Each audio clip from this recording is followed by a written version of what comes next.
Môre geliefde, welkom op hierdie pragtige Saterdagoggend.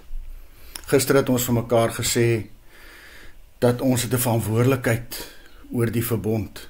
En vanmôre gaan ons verder deur te sê, dit is iets wat oorgedra moet word. Dis nie baie lank na Josua, die leier van die volk, se dood nie. En dan moet ons die volgende vers in Rigters 2, vers 10 lees.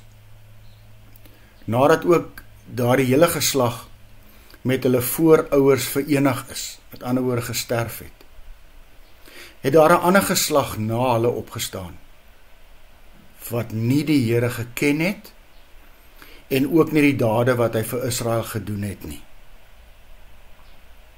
Sjoe.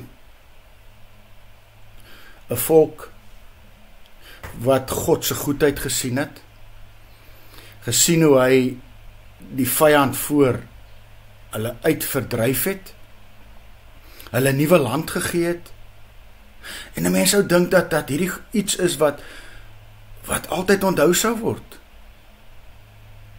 Ek meen, ons is die hoeveelste geslag byvoorbeeld na die Boereoorlog, en ons onthou dit.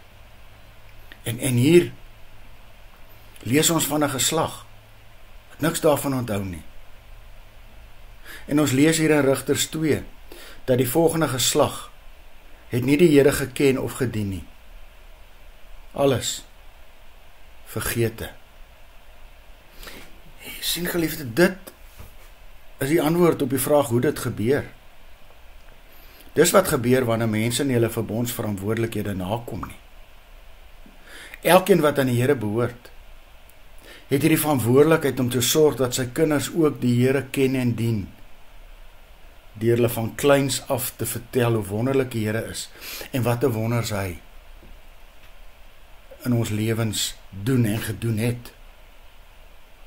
En dit sal nie veel help vanmôre om vir hierdie Jode kwaad te wees nie, omdat hulle laks was nie. Ek dink die vraag is eerder vanmôre, hoe vaar jy met daardie selfde verantwoordelikheid? Praat jy met jou kinders en jou kleinkinders oor die Here? Sien hulle in jou lewe dat jy die Here dien? Kom ons loof hom met hierdie psalm.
Here Jesus, dit is met 'n skok dat ek ook vanmôre besef dat ook ek oor die goedheid soms stil bly.